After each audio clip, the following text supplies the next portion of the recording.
ચાલો મિત્રો, આજે આપણે પ્લેસેન્ટા પ્રિવિયા વિશે જોઈશું. ઓબ્સ્ટેટિક ઇમરજન્સીની અંદર અમુક વખત પ્લેસેન્ટા પ્રિવિયાના કેસીસ આવતા હોય તો આ પ્લેસેન્ટા પ્રિવિયા એટલે શું, એના કોઝિસ, એના રિસ્ક ફેક્ટર, એના ટાઈપ્સ, એનું મેડિકલ મેનેજમેન્ટ અને નર્સિંગ મેનેજમેન્ટ વિશે આજે આપણે જોઈશું.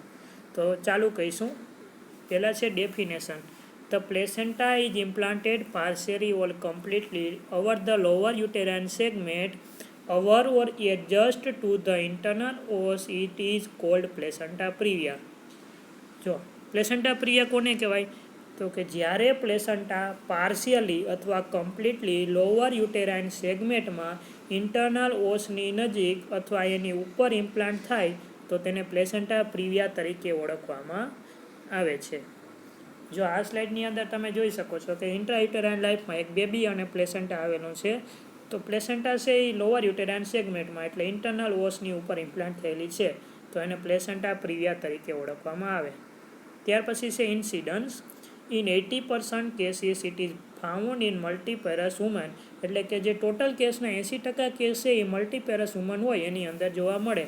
The incidence is increase beyond the age of 35 with high birth order pregnancy and in multiple pregnancy, એટલે કે જેમ જેમ મધરની એજ 35 યર કરતાં વધતી જાય એમ અને એની જે પ્રેગ્નન્સીની રેટ એટલે મલ્ટિપલ પ્રેગ્નન્સી જેમ થતી જાય એમ એના પ્લેસેન્ટા પ્રિવિયાના કેસીસ વધતા જાય છે.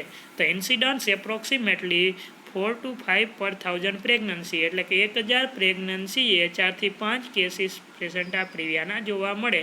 આ એક રિસર્ચ સ્ટડી પ્રમાણેનું આમાં ઇન્સિડન્સ આપેલો છે. ત્યાર પછી રિસ્ક ફેક્ટર જોશું, એટલે કે કેવા કેવા રિસ્ક ફેક્ટર હોય પ્લેસેન્ટા પ્રિવિયામાં રોલ દાખવે છે. એની અંદર છે મલ્ટીપરાઇટી, અથવા 2 અથવા એથી કરતાં વધારે જો પ્રેગ્નન્સી મધરની અંદર રહી હોય તો એને મલ્ટીપરાઇટી કહેવાય. તો મલ્ટીપરાઇટી મધરની અંદર પ્લેસેન્ટા પ્રિવિયાના રિસ્ક ફેક્ટર વધી જાય છે. ઇન્ક્રીઝ મેટરનલ એજ, એટલે આપણે આગળ જોયું ઇન્સિડન્સની અંદર 35 યર એજ કરતાં વધારેની જેટલી વુમેન હોય એની અંદર પ્લેસેન્ટા પ્રિવિયાના રિસ્ક વધી જાય. Higher altitude. ત્યાર પછી history of previous scar in the uterus. Previous scar એટલે કે જો પહેલાં કોઈ સિઝેરિયન સેક્શન કરેલું હોય અથવા તો કોઈ યુટ્રસની અંદર સ્કાર રહેલો હોય પ્રિવિયસ, તો એને કારણે પ્લેસેન્ટા પ્રિવિયાના રિસ્ક વધી જાય. ત્યારબાદ છે સ્મોકિંગ. મિત્રો, આપણે રિસ્ક ફેક્ટર તો જોયા, પણ હવે પ્લેસેન્ટા પ્રિવિયાના કોઝિસ જોઈશું. તો કે પ્લેસેન્ટા પ્રિવિયાનું જે મેઇન કોઝ છે, એક્ઝેક્ટ કોઝ, એ તો અનનોન છે, પણ કેટલીક એવી થિયરી છે જેના કારણે પ્લેસેન્ટા પ્રિવિયા હોવાની શક્યતા રહી શકે. એમાં પહેલું છે ડ્રોપિંગ ડાઉન થિયરી. તો કે જ્યારે મેચ્યોર ઓવમ અને મેચ્યોર સ્પર્મ મળે, ફર્ટિલાઇઝેશનની પ્રોસેસ થાય, ફર્ટિલાઇઝેશનની પ્રોસેસ બાદ જે યુટ્રસની અંદર આવે એ યુટ્રસમાં ફર્ટિલાઇઝ ઓવમ નીચે પડી જાય એના કારણે લોઅર યુટેરાઇન સેગમેન્ટમાં ઇમ્પ્લાન્ટ થાય તો એને ડ્રોપિંગ ડાઉન થિયરી કહેવાય. એના કારણે પ્લેસેન્ટા પ્રિવિયા થવાની શક્યતા રહે. ત્યાર પછી છે જો ટ્વિન્સ પ્રેગ્નન્સી હોય તો એમાં પ્લેસેન્ટાનું સરફેસ હોય બિગ હોવાની શક્યતા હોય, એના કારણે પ્લેસેન્ટા લોઅર યુટેરાઇન સેગમેન્ટમાં ઇમ્પ્લાન્ટ થવાની શક્યતા રહે. ત્યાર પછીનું છે ડિફેક્ટિવ ડેસિડ્યુઆ, એટલે કે કોરિયોનિક વિલી હોય એમાં એને પોષણ મેળવવા માટે યુટેરાઇન વોલના મોટા એરિયામાં પ્લેસેન્ટા હોય સ્પ્રેડ થાય, એને ડિફેક્ટિવ ડેસિડ્યુઆ કહેવાય. આ હતી થિયરી પ્લેસેન્ટા પ્રિવિયાની. ત્યારબાદ આપણે ટાઈપ્સ જોશું. પ્લેસેન્ટા પ્રિવિયાના કેટલા ટાઈપ્સ છે. There are 4 types of placenta previa depending upon the degree of extension of placenta to the lower uterine segment. તો પ્લેસેન્ટા પ્રિવિયાના 4 ટાઈપ્સ પડે. કોના આધારે પડે? તો કે જે પ્લેસેન્ટા છે એ કેટલી સ્પ્રેડ થયેલી છે લોઅર યુટેરાઇન સેગમેન્ટમાં, એના આધારે એના 4 ટાઈપ્સ પડે. પેલું ટાઈપ 1 છે એને લો લાઇંગ અથવા લેટરલ પ્લેસેન્ટા પ્રિવિયા તરીકે ઓળખાય. ત્યાર પછીનો ટાઈપ 2 છે એને માર્જિનલ પ્લેસેન્ટા પ્રિવિયા તરીકે પણ ઓળખાય. ટાઈપ 3 છે એને ઇનકમ્પ્લીટ ઓર પાર્શિયલ પ્લેસેન્ટા પ્રિવિયા તરીકે પણ ઓળખાય. અને ટાઈપ 4 છે એને સેન્ટ્રલ અથવા તો ટોટલ પ્લેસેન્ટા પ્રિવિયા તરીકે ઓળખાય. આ 4 ટાઈપ છે એમાં કેવી રીતે અને કેટલી પ્લેસેન્ટાની ડિગ્રી એક્સટેન્ડ થયેલી હોય એ આપણે આગળ જોઈએ. એમાં પહેલું છે ટાઈપ 1, એને લો લાઇંગ અથવા લેટરલ પ્લેસેન્ટા પ્રિવિયા તરીકે પણ ઓળખાય છે. ચાલો type 1માં The major part of placenta is attached to the upper segment and only the lower margin encroaches onto the lower segment but not to the os. તો આમાં શું કહેવા માગે? તો કે જો પ્લેસેન્ટાનો જે મોટો ભાગ હોય એ અપર યુટેરાઇન સેગમેન્ટમાં ઇમ્પ્લાન્ટ થાય, પણ લોઅર માર્જિન છે એ લોઅર યુટેરાઇન સેગમેન્ટમાં એન્ટર થાય એટલે એનક્રોસ થાય, પરંતુ જે ઇન્ટરનલ ઓસ હોય એના સુધી પહોંચતી નથી. એના કારણે જે વજાઇનલ બર્થ હોય પોસિબલ હોય અને બ્લડ લોસ હોય ને પ્લેસેન્ટા પ્રિયામાં ટાઈપ 1માં એ મોટા ભાગે માઇલ્ડ હોય. એના કારણે મધર અને ફિટસની કન્ડિશન સારી હોય. સમજાઈ ગયું? ટાઈપ 1માં માત્ર ને માત્ર એટલું જ યાદ રાખવાનું કે પ્લેસેન્ટાનો મોટો ભાગ જે છે એ અપર યુટેરાઇન સેગમેન્ટમાં ઇમ્પ્લાન્ટ થયેલો હોય. જે એની માર્જિન લોઅર યુટેરાઇન સેગમેન્ટમાં એનક્રોસિસ એટલે પ્રવેશે અને ઇન્ટરનલ ઓસ હોય એને કવર ના કરે. એના કારણે વજાઇનલ બર્થ પોસિબલ હોય. ત્યાર પછીનું છે ટાઈપ 2 એને માર્જિનલ પ્લેસેન્ટા પ્રિયા કહેવાય. The placenta reaches the margin of internal os but not cover it. આમાં શું કહે તો કે પ્લેસેન્ટા ઇન્ટરનલ ઓસની માર્જિન સુધી પહોંચે પરંતુ એને કવર કરતી નથી. જો પ્લેસેન્ટા એન્ટિરિયર હોય એટલે કે ટાઈપ 2માં એન્ટિરિયર પ્લેસેન્ટા હોય તો વજાઇનલ બર્થ પોસિબલ છે અને બ્લડ લોસ એની અંદર એવરેજ હોય. મેટર્નલ શોક કરતાં ફિટલ હાઇપોક્સિયાનો રિસ્ક વધારે હોય. ટાઈપ 2 હોય એની અંદર મેટર્નલ શોક કરતાં ફિટલ હાઇપોક્સિયાનું પ્રમાણ ટાઈપ 2માં વધી જાય. ત્યારબાદ છે type 3 incomplete or partial central placenta previa. The placenta cover the internal os partially cover the internal os when closed but does not entirely do so when fully dilated. તો કે placenta internal ઓસને centrally નહીં પરંતુ partially cover કરે. જો મિત્રો આના નામ ઉપરથી જ આપણે ખબર પડી જાય પાર્શિયલ પ્લેસેન્ટા પ્રિવિયા એટલે આની અંદર પ્લેસેન્ટા હોય સેન્ટ્રલી કવર ના કરતી હોય ઇન્ટરનલ ઓસને પણ સેન્ટ્રલી ના કવર કરે પણ પાર્શિયલી કવર કરતી હોય. જ્યારે લેટ પ્રેગ્નન્સીમાં સર્વિસ ઇફેસમેન્ટ અને ડાયલેટ થવાનું ચાલુ થાય ત્યારે લોઅર યુટેરાઇન સેગમેન્ટ સ્ટ્રેચ થવાના કારણે સિવિયર બ્લીડિંગ થાય ટાઈપ 3માં. ત્યાર પછીનું છે type 4 central or total placenta previa. The placenta completely cover the internal os even after it is fully dilated. એટલે કે પ્લેસેન્ટા ઇન્ટરનલ ઓસને સેન્ટ્રલી એટલે કમ્પ્લીટલી કવર કરે. ક્યારે તો કે જ્યારે પ્રેગ્નન્સીના એન્ડ ટાઈમમાં સર્વિસ ફૂલ ડાયલેટ થાય ત્યારે પણ આ પ્લેસેન્ટા પ્રિયામાં ઇન્ટરનલ ઓસને ફૂલી કવર કરે. જેના કારણે સિવિયર હેમરેજ થાય અને મધર અને બેબીની લાઈફને રિસ્ક વધી જાય છે અને આવા કેસીસની અંદર સિઝેરિયન સેક્શન કરવાની જરૂર પડે. જો મિત્રો અહીંયા આ સ્લાઇડની અંદર બતાવેલા છે ટાઈપ્સ અથવા ડિગ્રી ઓફ પ્લેસેન્ટા પ્રિવિયા. એમાં પહેલો છે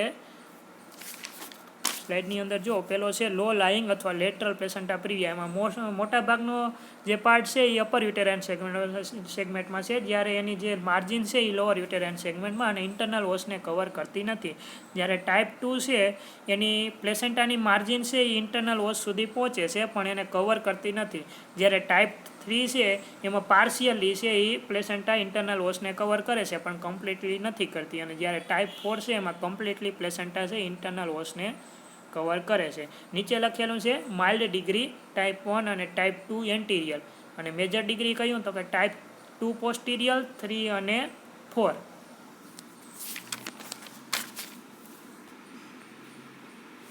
ત્યાર પછી આપણે જોઈશું ક્લિનિકલ ફીચર્સ એટલે પ્લેસેન્ટા પ્રિયાની અંદર કેવા સાઇન એન્ડ સિમ્પટમ જોવા મળે. પેલું છે મોસ્ટ કોમન પ્લેસેન્ટા પ્રિયાની અંદર શું જોવા મળે તો કે વજાઇનલ બ્લીડિંગ. કેવું હોય વજાઇનલ બ્લીડિંગ? હવે જો મિત્રો આ યાદ રાખજો પ્લેસેન્ટા પ્રિયાની અંદર વજાઇનલ બ્લીડિંગ જોવા મળે પણ એની કેરેક્ટરિસ્ટિક ક્યારેક આપણે પૂછાઈ શકે. કેવું હોય તો કે સડન ઇન ઓનસેટ અને પેનલેસ હોય, રિવીલ્ડ બ્લીડિંગ હોય, ફ્રેશ બ્લડ હોય, બ્રાઇટ રેડ ઓર ડાર્ક કલર હોય અને અનરિલેટેડ ટુ એક્ટિવિટી એટલે કોઈ એક્ટિવિટી સાથે રિલેટેડ હોય નહીં. ત્યાર પછી સાઇન કયા જોવા મળે તો કે general condition and anaemia are proportionate to the visible blood loss. General કન્ડિશનની અંદર મધરની અંદર એનિમિયા જોવા મળે કારણ કે મેન એનું સિમ્પટમ શું છે તો કે વજાઇનલ બ્લીડિંગના કારણે બ્લડ લોસ થાય અને બ્લડ લોસના કારણે એનિમિયા થાય. ત્યારબાદ એબડોમિનલ એક્ઝામિનેશનમાં શું જોવા મળે? The size of the uterus. તો યુટ્રસની સાઇઝમાં શું ચેન્જ જોવા મળે તો કે uterus feel relax and soft. Bleeding થતું હોય એના કારણે યુટ્રસ હોય રિલેક્સ અને સોફ્ટ હોય. The head is floating in contrast to the period of gestation age પ્રમાણે જે બેબીનું હેડ હોય ફ્લોટિંગ હોય. Foetal heart sound is usually present. FHS ઉપર પ્લેસેન્ટા પ્રિયાના કારણે કોઈ રિસ્ક રહેતા નથી. ફિટલ હાર્ટ સાઉન્ડ હોય એ પ્રેઝન્ટ હોય છે. ત્યારબાદ વજાઇનલ ઇન્સ્પેક્શન. જો મિત્રો અહીંયા માત્ર વજાઇનલ ઇન્સ્પેક્શન કરવાનું છે, એક્ઝામિનેશન નથી કરવાનું. Placenta is felt on the lower segment એટલે કે પ્લેસેન્ટા હોય લોઅર યુટેરાઇન સેગમેન્ટમાં આપણે ફીલ થાય. ત્યારબાદ પ્લેસેન્ટા પ્રિવિયાના કારણે કયા કયા કોમ્પ્લિકેશન જોવા મળે એ જોઈશું. કોમ્પ્લિકેશન ઓફ પ્લેસેન્ટા પ્રિવિયા એની અંદર બે હોય, મેટર્નલ અને ફિટલ, કારણ કે આપણે બે વસ્તુ જોવાની છે, એક તો મધર અને એક બાળક. તો કે મેટર્નલ કોમ્પ્લિકેશન કયા કયા હોય અને ફિટલ કયા કયા હોય. મેટર્નલની અંદર 3, એક ડ્યુરિંગ પ્રેગ્નન્સી, ડ્યુરિંગ લેબર અને પરપ્યુરિયમ, અને ફિટલ કોમ્પ્લિકેશન. તો એમાં જોઈએ મેટર્નલ કોમ્પ્લિકેશન, એમાં ડ્યુરિંગ પ્રેગ્નન્સી. ડ્યુરિંગ પ્રેગ્નન્સી દરમિયાન પ્લેસેન્ટા પ્રિવિયાના કારણે કયા કોમ્પ્લિકેશન હોય. તો પહેલું છે antepartum haemorrhage, mal presentation, premature labour. During labour early rupture of membrane, cord prolapse, slow dilatation of the cervix, intrapartum haemorrhage. અને પરપ્યુરિયમમાં પોસ્ટપાર્ટમ હેમરેજ, રિટેન પ્લેસેન્ટા અને સબ ઇન્વોલ્યુશન. એટલા મેટર્નલ મધરની અંદર કોમ્પ્લિકેશન જોવા મળે. ત્યારબાદ ફિટલની અંદર કયા કયા કોમ્પ્લિકેશન જોવા મળે. તો કે લો બર્થ વેઇટ, આસ્ફેક્સિયા, ઇન્ટ્રાયુટેરાઇન ડેથ. ત્યારબાદ પ્લેસેન્ટા પ્રિવિયાને આપણે ઓળખવા એટલે કે ડાયગ્નોસ, એને પ્લેસેન્ટા પ્રિવિયા માટે કયા કયા ડાયગ્નોસિસ કરવામાં આવે. તો એની અંદર છે પ્લેસેન્ટોગ્રાફી, એમાં sonography, colour Doppler flow study, magnetic resonance એટલે MRI, વજાઇનલ એક્ઝામિનેશન. હવે મેનેજમેન્ટ, પ્લેસેન્ટા પ્રિવિયાનું મેનેજમેન્ટ કઈ રીતે કરવું. તો એની અંદર છે prevention, immediate management, expected management, active management અને નર્સિંગ મેનેજમેન્ટ. એમાં પ્રિવેન્શનની અંદર છે કે પ્લેસેન્ટા પ્રિવિયા હોય એની અંદર to minimize the risk the following guideline are useful. એટલે કે જે રિસ્ક ફેક્ટર કોમ્પ્લિકેશન વધી જાય છે એને ઓછા કરવા માટે આપણે નીચેની ગાઈડલાઇનનો ઉપયોગ કરવો જોઈએ. એની અંદર છે adequate antenatal care, significance of warning haemorrhage. એટલે કે આપણી એન્ટીનેટલ પિરિયડ હોય એ દરમિયાન વ્યવસ્થિત ક્વોલિટી એડિક્વેટ કેર આપણે મધરને પૂરી પાડવી જોઈએ, અને વોર્નિંગ હેમરેજ હોય એને ક્યારેય આપણે એવોઇડ કરવું જોઈએ નહીં. હવે એટ હોમ જ્યારે મધર ઘરે હોય ત્યારે શું આપણે કરવાનું. તો put the patient on bed, abdominal examination, vaginal examination must not be done. એટલે કે પેશન્ટ જ્યારે ઘરે હોય અને બ્લીડિંગ થાય તો ઇમિડિયેટ આપણે મધરને બેડ ઉપર રેસ્ટ આપવાનો હોય છે. ત્યારબાદ આપણે એનું બ્લડ લોસ કેટલું છે એ એસેસમેન્ટ કરવાનું હોય છે, અને જો કોઈ વેલ ટ્રેન પર્સન હોય તો એનું પલ્સ, બ્લડ પ્રેશર અને એનિમિયાની ડિગ્રી નોટ કરવાની હોય છે. ધીમેથી પણ ઝડપથી, ધીમેથી એટલે કે આપણે મધરને કોઈ બીજી ઇન્જુરી ન થાય એ રીતે, અને બહુ જાજો સમયે પસાર નહીં કરવાનો એ રીતે આપણે એબ્ડોમિનલ એક્ઝામિનેશન કરવાનું છે. પણ મિત્રો અહીંયા વજાઇનલ એક્ઝામિનેશન કરવાનું નથી, કારણ કે આપણે વજાઇનલ એક્ઝામિનેશન કરી અને પ્લેસેન્ટા હોય એમાં ઇન્જુરી થાય એના કારણે વધારે બ્લીડિંગ થાય તો આપણે ઘરે છીએ તો કોઈ મેનેજમેન્ટ ના કરી શકીએ. એના કારણે વજાઇનલ એક્ઝામિનેશન નથી કરવાનું. અને પેશન્ટને ઇક્વિપમેન્ટ, જે વેલ ઇક્વિપમેન્ટ નજીકની હોસ્પિટલ હોય અહીંયા લઈ જવા માટે તૈયારી કરવાની છે, બ્લડ ટ્રાન્સફ્યુઝન અને ઇમરજન્સી સિઝેરિયન સેક્શન માટે. અને ત્યાં NICU એટલે નિયોનેટલ ઇન્ટેન્સિવ કેર યુનિટની પણ સગવડ હોવી જોઈએ. ત્યારબાદ આપણે જોઈશું ઇમિડિયેટ અટેન્શન. ઇમિડિયેટ અટેન્શનની અંદર શું કરવાનું. Two ensure an adequate blood supply to a woman and fetus, place the woman immediately on bed rest in a side-lying position. A large ball IV cannula is set and infusion of normal saline, gentle abdominal palpation. એટલે કે immediate attention શું કરવાનું. સૌપ્રથમ mother હોય, placenta પ્રિવિયાના case છે તો આપણે એની અંદર ઇમિડિયેટ શું અટેન્શન કરવાનું. તો એની અંદર પહેલાં તો આપણે બ્લીડિંગ થતું હોય એટલે કે પેશન્ટનું પહેલાં ઓવરઓલ એસેસમેન્ટ કરી લેવાનું. એની અંદર બ્લડ લોસનું પ્રમાણ કેટલું છે એ જાણી લેવાનું. પછી ઇમિડિયેટ એના બ્લડ સેમ્પલ લઈ લેવાના, એની અંદર બ્લડ ગ્રુપ, ક્રોસ મેચ અને હિમોગ્લોબિન કરાવવાનું. કારણ કે જો હિમોગ્લોબિન કરાવશું એના લીધે આપણે એના HB લેવલ એટલે કે લોહીના ટકા કેટલા છે એ ખબર પડશે. ક્રોસ મેચ કરાવેલું હોય છે એ આપણે BT એટલે બ્લડ ટ્રાન્સફ્યુઝન કરવાની જરૂર પડશે, એના માટે ક્રોસ મેચ કામ લાગે. અને બ્લડ ગ્રુપ, કયા ગ્રુપની આપણે બ્લડની જરૂર છે એ ખબર પડે. ત્યારબાદ આપણે એની લાર્જ બોલ એટલે જ્યારે આપણે સેમ્પલ લેતા હોઈએ ત્યારે જ આપણે લાર્જ બોલ IV કેન્યુલા નાખી દેવાની, જેના કારણે આપણે IV ઇન્ફ્યુઝન ચાલુ કરી શકીએ. હવે IV ઇન્ફ્યુઝનની અંદર આપણે કયું આપવાનું, તો આમાં ઉલ્લેખ કરેલો છે નોર્મલ સલાઇન. એ સ્ટાર્ટ કરવાનું અને નોર્મલ સલાઇન સ્ટાર્ટ કરી દીધું અને બીજી સાઈડે IV કેન્યુલા નાખી દેવાની. એમાંથી આપણે જે બ્લડ ગ્રુપ અને ક્રોસ મેચિંગ કરાવ્યું એના આધારે બ્લડ ટ્રાન્સફ્યુઝન કરવા માટે બ્લડ અરેન્જ કરવાનું. ત્યારબાદ જેન્ટલ એબડોમિનલ પાલ્પેશન કરવાનું અને યુટેરાઇન ટેન્ડરનેસ કેવી છે, યુટ્રસ છે એ સોફ્ટ અને બોગી છે એ જોવાનું, અને અસ્કલ્ટેશનથી આપણે ફિટલ હાર્ટ સાઉન્ડ એટલે FHS જોવાના હોય છે. ત્યારબાદ વલ્વાનું ઇન્સ્પેક્શન કરી અને એક્ટિવ બ્લીડિંગ માટે ચેક કરવાનું હોય છે. એટલે કે જે વલ્વા છે એમાં આપણે ઇન્સ્પેક્શન એટલે જોવાનું છે અને એક્ટિવ બ્લીડિંગ છે કે ચેક કરવાનું હોય. કન્ફર્મેશન એટલે કે આપણે ડાયગ્નોસિસ હોય એ કન્ફર્મ કરવા માટે એની હિસ્ટ્રી, ફિઝિકલ એક્ઝામિનેશન અને USG એક્ઝામિનેશન કરવાનું હોય છે. તો મિત્રો આથી ઇમિડિયેટ અટેન્શન મધર આવે પ્લેસેન્ટા પ્રિયાની હોય, બ્લીડિંગ થતું હોય તો ઓવરઓલ એસેસમેન્ટ કરી લેવાનું, એની અંદર બ્લડ લોસનું પ્રમાણ જોઈ લેવાનું, લાર્જ બોલ IV કેન્યુલા નાખી દેવાની, એમાંથી બ્લડ સેમ્પલ લઈ લેવાના, બ્લડ સેમ્પલમાંથી બ્લડ ગ્રુપ, ક્રોસ મેચિંગ અને હિમોગ્લોબિનનું લેવલ જોઈ લેવાનું, અને એના માટે આપણે બ્લડ ટ્રાન્સફ્યુઝનનું અરેન્જ કરવાનું અને નોર્મલ સલાઇન ટ્રાન્સફ્યુઝન ચાલુ કરી દેવાનું. અને ત્યારબાદ એબડોમિનલ એક્ઝામિનેશનમાં આપણે પાલ્પેશન કરી લેવાનું, એમાં યુટેરાઇન ટેન્ડરનેસ, યુટ્રસ સોફ્ટ છે કે બોગી અને FHS અસ્કલ્ટેટ કરી લેવાના. અને ત્યારબાદ વલ્વાનું ઇન્સ્પેક્શન કરી અને એક્ટિવ બ્લીડિંગ છે કે નહીં ચેક કરવાનું, અને એની હિસ્ટ્રી, ફિઝિકલ એક્ઝામિનેશન અને USG કરાવવાની હોય છે. ત્યારબાદ scheme of management. All APH patient are to be admitted. કોઈ પણ પેશન્ટ જેની અંદર એન્ટીપાર્ટમ હેમરેજ જેવા પેશન્ટ હોય એને આપણે હોસ્પિટલની અંદર એડમિટ કરી દેવા જોઈએ. એની અંદર ત્યારબાદ જનરલ અને એબડોમિનલ એક્ઝામિનેશન કરવાનું. જનરલની અંદર આપણે બધી હિસ્ટ્રી લેવાની, અને એબડોમિનલ એક્ઝામિનેશનની અંદર યુટેરાઇન ટેન્ડરનેસ અને FHS ને એવું બધું એક્ઝામિનેશન કરવાનું. ત્યારબાદ clinical assessment of blood loss એટલે કે બ્લડ લોસ કેટલું થયું એનું ક્લિનિકલ એસેસમેન્ટ કરવાનું, અને જો જરૂર પડે તો એની અંદર રિસક્સિટેશન કરવાનું. જો મેટરનલ શોકની અંદર મધર જાય અને જરૂર પડે તો રિસક્સિટેશન કરવાનું. અને લોકેલાઇઝેશન ઓફ પ્લેસેન્ટા એટલે કે પ્લેસેન્ટા પ્રિયા છે પણ કયા ટાઈપ્સનું છે એ લોકેશન આપણે જાણવાનું. આ એટલી વસ્તુ 4 વસ્તુ કરવાની ઓલ APH પેશન્ટની અંદર. પહેલું શું તો કે જનરલ અને એબડોમિનલ એક્ઝામિનેશન કરવાનું, ત્યારબાદ બ્લડ લોસનું પ્રમાણ જાણવાનું, જો જરૂર પડે તો રિસક્સિટેશન કરવાનું અને એનું લોકેશન જાણવાનું પ્લેસેન્ટાની. આ 4 વસ્તુની આધારે આપણે એના 2 રીતે મેનેજમેન્ટ કરી શકીએ. કઈ રીતે તો એક છે એક્સપેક્ટેડ મેનેજમેન્ટ અને બીજું છે એક્ટિવ મેનેજમેન્ટ. હવે એમાં પહેલું છે એક્સપેક્ટેડ મેનેજમેન્ટ.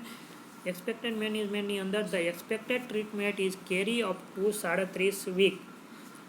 એક્સપેક્ટેડ મેનેજમેન્ટ કોની અંદર હોય તો કે લેસ દેન 37 વીક હોય એની અંદર આપણે એક્સપેક્ટેડ મેનેજમેન્ટ કરવાનું હોય. શું કામે તો કે એક્સપેક્ટેડ મેનેજમેન્ટ કરવાનું તો કે the aim is to continue pregnancy for foetal maturity without compromising the maternal health. એટલે કે 37 વીક કરતાં ઓછું હોય એના કારણે પ્રીટર્મ કહેવાય. તો આપણે જે પ્રેગ્નન્સી છે એને કન્ટિન્યુ રાખવા માટે એક્સપેક્ટેડ મેનેજમેન્ટ કરવાનું. શા કારણે કન્ટિન્યુ રાખવાનું તો કે જે એની અંદર ફિટસ છે એ મેચ્યોર થઈ જાય એના માટે. હવે કેવા એવા ઇન્ડિકેશન છે કે એની અંદર આપણે એક્સપેક્ટેડ મેનેજમેન્ટ કરી શકીએ તો કે no active bleeding, patient stable haemodynamically, FHS good, CTG reactive foetus. આવા પેશન્ટ છે એની અંદર આપણે એક્સપેક્ટેડ મેનેજમેન્ટ કરી શકીએ. કેવું તો કે મધરનું હેલ્થ સ્ટેટસ હોય સારું હોવું જોઈએ, એનું HB લેવલ 10 કરતાં વધારે હોવું જોઈએ, હિમેટોક્રિટ લેવલ હોય એ 30% કરતાં વધારે હોવું જોઈએ, પ્રેગ્નન્સીનું ડ્યુરેશન છે એ 37 વીક કરતાં ઓછું હોવું જોઈએ, વજાઇનલ બ્લીડિંગ છે એ એબસન્ટ હોવું જોઈએ, ફિટલ વેલબિંગ હોવું જોઈએ USGની અંદર. આવા પેશન્ટની અંદર આપણે એક્સપેક્ટેડ મેનેજમેન્ટ કરી શકીએ. ત્યારબાદ આ એક્સપેક્ટેડ મેનેજમેન્ટ કરવા માટે આપણે કયા ઇન્ટરવેન્શન લેવાના જોઈએ. એમાં પહેલું છે bed rest, periodic inspection of vulval pad, supplementary haematinics if patient is anaemic, use of tocolytic, RH immunoglobulin to all RH negative women. તો કે મધર હોય બ્લીડિંગ ના થતું હોય એક્ટિવ તો એને આપણે બેડ રેસ્ટ આપવાનો હોય, ઇન્વેસ્ટિગેશન કરાવવાના હોય, એની અંદર હિમોગ્લોબિન, બ્લડ ગ્રુપ અને યુરિન ફોર પ્રોટીન. વલ્વલ પેડ હોય એનું આપણે એસેસમેન્ટ કરવાનું હોય પીરિયોડિક, જેના કારણે આપણે બ્લીડિંગ કેટલું છે એનો અંદાજ આવી શકે. અને ફિટલ સર્વેલન્સ આપણે USG સાથે કરાવવું જોઈએ, જેના કારણે ફિટલ્સની અંદર જો કોઈ કોમ્પ્લિકેશન થાય તો આપણે ખબર પડે. અને સપ્લિમેન્ટરી હિમેટિનિક્સ એટલે કે જે આપણે HB લેવલ વધારવા માટે એને સપ્લિમેન્ટરી તરીકે આપવાનું હોય. જો પેશન્ટનું બ્લીડિંગ સ્ટોપ થાય તો 2-3 દિવસ પછી આપણે એને જેન્ટલ સ્પેક્યુલમ એક્ઝામિનેશન કરી અને લોકલ સર્વાઇકલ વજાઇનલ લેઝન માટે જોવાનું હોય છે. કે ધારો કે આપણે એક્સપેક્ટેડ મેનેજમેન્ટ આપ્યું, પેશન્ટનું બ્લીડિંગ સ્ટોપ થઈ ગયું તો આપણે હોસ્પિટલની અંદર રાખી 2-3 દિવસ બાદ આપણે એને જેન્ટલ સ્પેક્યુલમ એક્ઝામિનેશન કરવું અને જે સર્વાઇકલ લેઝન છે એના માટે જોવાનું હોય. અને જો વજાઇનલ બ્લીડિંગ છે એ યુટેરાઇન કોન્ટ્રાક્શન સાથે હોય તો આપણે ટોકોલાઇટિક ડ્રગ્સનો ઉપયોગ કરવાનો છે. તો ટોકોલાઇટિક ડ્રગ્સ કયા? તો કે મેગ્નેશિયમ સલ્ફેટ, જેના કારણે જે યુટેરાઇન કોન્ટ્રાક્શન બ્લીડિંગ સાથે થાય છે યુટેરાઇન કોન્ટ્રાક્શનને ઇન્હિબિટ કરે. ત્યારબાદ જો RH નેગેટિવ મધર હોય તો એવા મધરની અંદર આપણે RH ઇમ્યુનોગ્લોબ્યુલિન આપવાનું હોય. અને માત્ર ને માત્ર આ 37 વીક સુધી જ આપણે એક્સપેક્ટેડ ટ્રીટમેન્ટ આપી શકીએ. ત્યારબાદ છે એક્ટિવ મેનેજમેન્ટ. તો કે એક્ટિવ મેનેજમેન્ટ એટલે કે જે પેશન્ટના 37 વીક એટલે 37 વીક કરતાં વધી જાય અને જો કોઈ એક્સપેક્ટેડ મેનેજમેન્ટની ઇન્ડિકેશનમાં મધર ના આવતા હોય તો એવા મધરની અંદર આપણે એક્ટિવ મેનેજમેન્ટ કરવાનું હોય છે. તો indication: bleeding અકર at or after 37 week of pregnancy, patient it is in labor, FHS absent, gross fetal malformation અને ડેડ ફિટસ. તો કે મધરના જે જસ્ટેશનલ વીક છે એ 37 વીક કરતાં વધારે હોય, પેશન્ટ લેબરમાં હોય, FHS એટલે ફિટલ હાર્ટ સાઉન્ડ એબસન્ટ હોય, ફિટલનું કોઈ પણ માલફોર્મેશન હોય અને ડેડ ફિટસ હોય તો એવા મધરની અંદર આપણે એક્ટિવ મેનેજમેન્ટ કરવાનું હોય છે. એક્ટિવ મેનેજમેન્ટની અંદર બે વસ્તુ હોઈ શકે, એક તો વજાઇનલ ડિલિવરી અને બીજું સિઝેરિયન ડિલિવરી. કારણ કે જો પેશન્ટ છે એ કાં તો લેબરમાં હોય છે, કાં તો FHS એબસન્ટ હોય છે, કાં તો ડેડ ફિટસ હોય છે, એવા પેશન્ટ અને જસ્ટેશનલ વીક છે એ 37 વીક કરતાં વધારે હોય છે તો એવા પેશન્ટની અંદર આપણે મેનેજમેન્ટની અંદર કાં તો ડિલિવરી કરાવવી પડશે. તો ડિલિવરી બે રીતે, એક વજાઇનલ ડિલિવરી અને બીજું સિઝેરિયન ડિલિવરી. હવે તો એમાં ઇન્ડિકેશન: વજાઇનલ ડિલિવરી કયા કેસીસની અંદર આપણે કરવું? તો કે placental edge is within 2 cm from the internal was. In this case, no internal examination is performed and cesarean section is considered as the best choice. જો યુએસજીના એવિડન્સ પ્રમાણે પ્લાસેન્ટલની એજ છે ઇન્ટરનલ ઓસની 2 સેન્ટીમીટરથી દૂર હોય તો આપણે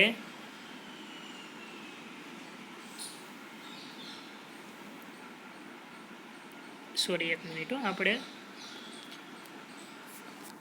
વજાઇનલ ડિલિવરી નહીં પણ સિઝેરિયન ડિલિવરીનું જોઈએ છે. Placental edge is within 2 cm from the internal os. In this case no internal examination is perform and caesarean section is consider as the best choice.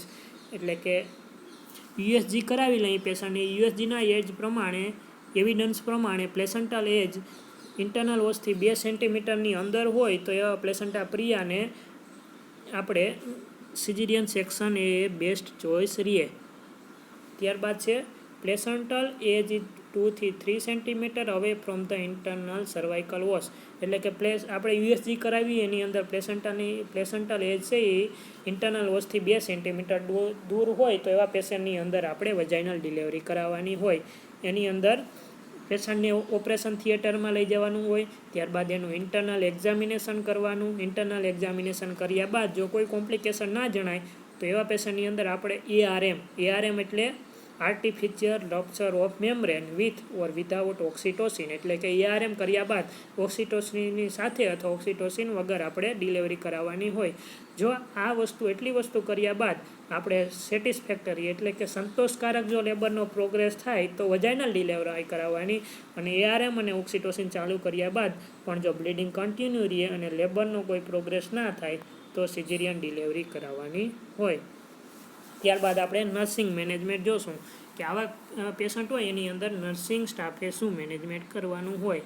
તો એમાં છે nursing diagnosis: decrease cardiac output related to blood loss as manifested by increase in heart rate. એટલે કે blood loss થતો હોય એના કારણે જે કાર્ડિયક આઉટપુટ હોય એ ઘટી જાય. કોના ઉપરથી ખબર પડે? તો કે આપણે હાર્ટ રેટ વધી ગયા એના ઉપરથી ખબર પડે. તો આ નર્સિંગ ડાયગ્નોસિસ થયો. અને એનું ઇન્ટરવેન્શન, તો કે આવા કેસમાં આપણે શું કરવાનું?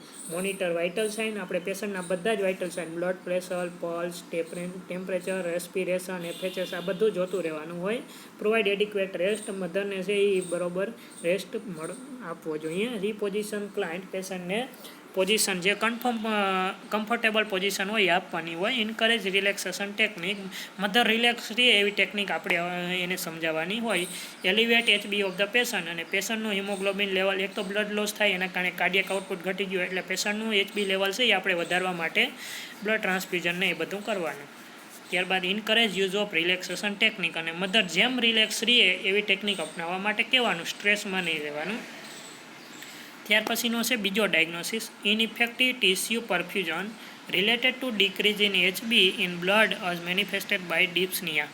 એટલે કે ઇનઇફેક્ટિવ ટીસ્યુ પરફ્યુઝન એટલે કે ટીસ્યુનું જે પરફ્યુઝન છે, જે ટીસ્યુની અંદર ઓક્સિજનનું પ્રમાણ, જે ઓક્સી હિમોગ્લોબિન મળવું જોઈએ એ ના મળે. શું કામે ના મળે? તો કે બ્લડ લોસ થયો એના કારણે હિમોગ્લોબિન ઘટી જાય. કોના ઉપરથી ખબર પડી? તો ડિપ્સનિયા પેશન્ટને છે બ્રીથલેસનેસ, શ્વાસ લેવામાં તકલીફ પડે એના કારણે. હવે એની અંદર શું ઇન્ટરવેન્શન કરવાનું? તો મોનિટર વાઇટલ સાઇન. જો બધા પેશન્ટની અંદર આપણે વાઇટલ સાઇન તો પહેલું જોવાનું હોય, નર્સિંગ રિસ્પોન્સિબિલિટી. ત્યારબાદ છે encourage quiet and restful environment. પેશન્ટને રેસ્ટફુલ અને ક્વાઇટ એન્વાયરમેન્ટ આપવાનું. Encourage use of relaxation technique. Relax technique આપણે અપનાવવા માટે એન્કરેજ કરવાનું. Supplementary oxygen to the client as prescribe by the physician. Physician reference કરાવ્યા બાદ એને ડિપ્સનિયા છે એના કારણે જેટલું ઓક્સિજન ડિસ્ક્રાઇબ કરે એ સપ્લિમેન્ટ ઓક્સિજન તરીકે આપવાનું હોય. ત્યારબાદ deficient fluid volume related to blood loss as manifested by vital sign changes. એટલે કે ફ્લુઇડ વોલ્યુમ હોય એ ઘટી જાય. કોના ઉપરથી ખબર પડે? તો કે બ્લડ લોસ ઘટી જાય અને પેશન્ટના વાઇટલ સાઇન છે એમાં ચેન્જીસ જોવા મળે એના કારણે. હવે એની અંદર શું ઇન્ટરવેન્શન કરવાનું? તો કે વાઇટલ સાઇન મોનિટર કરવાના. જે ફિટસ છે એના ફિટલ હાર્ટ સાઉન્ડ જોતા રહેવાના. એને લાર્જ આઈવી કેન્યુલા નાખી એના દ્વારા આપણે આઈવી ફ્લુઇડ આપવાનું હોય અને પેશન્ટને લેફ્ટ લેટરલ પોઝિશનમાં સુવડાવવાનું હોય. Fear related to outcome of pregnancy as manifested by facial expression of the mother. એટલે કે જે પ્રેગ્નન્સીનો આઉટકમ છે એના ઉપર મધર છે એને ફિયર એટલે ટેન્શન આવે એ આપણે એના એક્સપ્રેશન ઉપરથી નક્કી કરી શકીએ. એની અંદર શું નર્સિંગ ઇન્ટરવેન્શન કરવાનું? તો કે ફિટલ હાર્ટ સાઉન્ડ જોતા રહેવાના. મધરને છે એ એની ફિલિંગ છે એ આપણી સાથે શેર અથવા એના રિલેટિવ સાથે શેર કરવા માટે અલાઉ કરવાનું. મધર હોય એના ક્વેશ્ચન હોય એને આપણે હોનેસ્ટલી બધા જવાબ આપવાના. અને આપણે જે એની કેર કરીએ છીએ એમાં મધરના પ્લાનિંગ સાથે મધરને ઇન્ક્લુડ કરવાની હોય. મધર અને બેબીની કોઈ પણ આપણે કેર કરી તો એની સાથે ઇન્ક્લુડ કરવાની હોય. તો નર્સિંગ ઇન્ટરવેન્શનની આપણે ફરીથી જોઈ લઈએ. દરેક પેશન્ટ હોય તો એની અંદર બ્લીડિંગ થતું હોય એના કારણે એક તો જો કાર્ડિયક આઉટપુટ ડિક્રીઝ થાય, બીજો ટીસ્યુ પરફ્યુઝન પુઅર થાય, ફ્લુઇડ વોલ્યુમ લોસ થાય. આવા પેશન્ટ આવા બધા છે એ ડાયગ્નોસિસ જોવા મળે. એક તો બ્લડ લોસ થાય એના કારણે ફ્લુઇડ વોલ્યુમ ડેફિસિટ થાય, એન્ઝાઇટી જોવા મળે, નોલેજ ડેફિસિટ હોય મધરને આ ડિઝીઝ કન્ડિશનના રિલેટેડ. તો એવા પેશન્ટની અંદર આપણે શું કરવાનું? તો એક તો બધેની અંદર વાઇટલ સાઇન તો ફરજિયાત લેવાના. ત્યારબાદ મધર હોય એને રિલેક્સેશન ટેકનિક અપનાવવા માટે કહેવાનું. કમ્ફર્ટેબલ પોઝિશન આપવાની હોય છે. અને ડિપ્સનિયા હોય તો ફિઝિશિયન રેફરન્સ પ્રમાણે સપ્લિમેન્ટરી ઓક્સિજન પ્રોવાઈડ કરવાનું હોય. ફ્લુઇડ વોલ્યુમ ડેફિસિટ હોય એના કારણે આપણે લાર્જ બોલ આઈવી કેન્યુલા નાખી એના દ્વારા આઈવી ફ્લુઇડ આપવાનું હોય છે. મધર હોય એનું ફિયર દૂર કરવા માટે એની જે ફિલિંગ હોય એને શેર કરવા માટે કહેવાનું હોય. એના દરેક આન્સર હોય એને હોનેસ્ટલી આપણે રિપ્લાય આપવાનો હોય છે. અને આપણે જે એની કેર કરીએ મેટર્નલ અને ફિટલની એના પ્લાનિંગમાં આપણે મધરને ઇન્વોલ્વ કરવાની હોય છે. અને મેટર્નલ અને ફિટલના વેંગ માટે એસેસમેન્ટ કરતું રહેવાનું હોય છે. એની અંદર એફએચ જોતું રહેવાનું હોય છે. મધરની કન્ડિશન જોતી રહેવાની હોય છે. અને બ્લડ ઇન્વેસ્ટિગેશન તો આપણે કરાવવાના જ હોય છે જરૂરી. અને બ્લડ ટ્રાન્સફ્યુઝન કરાવવાનું હોય છે. તો આ થયું મિત્રો પ્લેસેન્ટા પ્રિવિયા. પ્લેસેન્ટા પ્રિવિયાની અંદર આપણે ડેફિનેશન જોઈ. કોને કહેવાય? તો કે જો પ્લેસેન્ટા પ્રિવિયા કમ્પ્લીટલી અથવા પાર્શિયલી લોઅર યુટેરાઇન સેગમેન્ટમાં ઇન્ટરનલ વોસને કવર કરે તો તેને પ્લેસેન્ટા પ્રિવિયા કહેવાય. ત્યારબાદ પ્લેસેન્ટા પ્રિવિયાસના કોઝ જોયા. એમાં મેઇન કોઝ છે એ અનનોન છે. એની થિયરી કેટલીક હોય કઈ? તો કે ટ્વિન્સ હોય એના કારણે બિગ પ્લેસેન્ટા હોય, ડિફેક્ટિવ ડેસિડ્યુઆ હોય અને જે કેપ્સ્યુલાસ વેરા હોય એની અંદર પોષણ મેળવવા માટે જે પ્લેસેન્ટા હોય સ્પ્રેડ થઈ જાય એના કારણે જોવા મળે. ત્યારબાદ રિસ્ક ફેક્ટર જોઈએ. એમાં મેઇન બે રિસ્ક ફેક્ટર, એક તો 35 યર એજ કરતાં વધી જાય અને મલ્ટિપલ પ્રેગ્નન્સી હોય. અને ત્યારબાદ સ્મોકિંગ ને એવા રિસ્ક ફેક્ટર છે. ત્યારબાદ એના આપણે 4 ટાઈપ્સ જોયા. ટાઈપ્સ 1, ટાઈપ 2, ટાઈપ 3 અને ટાઈપ 4. એમાં ટાઈપ 3 અને ટાઈપ 4 અને ટાઈપ 2 પોસ્ટિરિયલ છે એ મેજર ડિગ્રી પ્લેસેન્ટા પ્રિવિયા કહેવાય. ત્યારબાદ આપણે એના ક્લિનિકલ ફીચર જોવા. એમાં મેઇન ક્લિનિકલ ફીચર છે એ વજાઇનલ બ્લીડિંગ હોય, એ પેનલેસ હોય.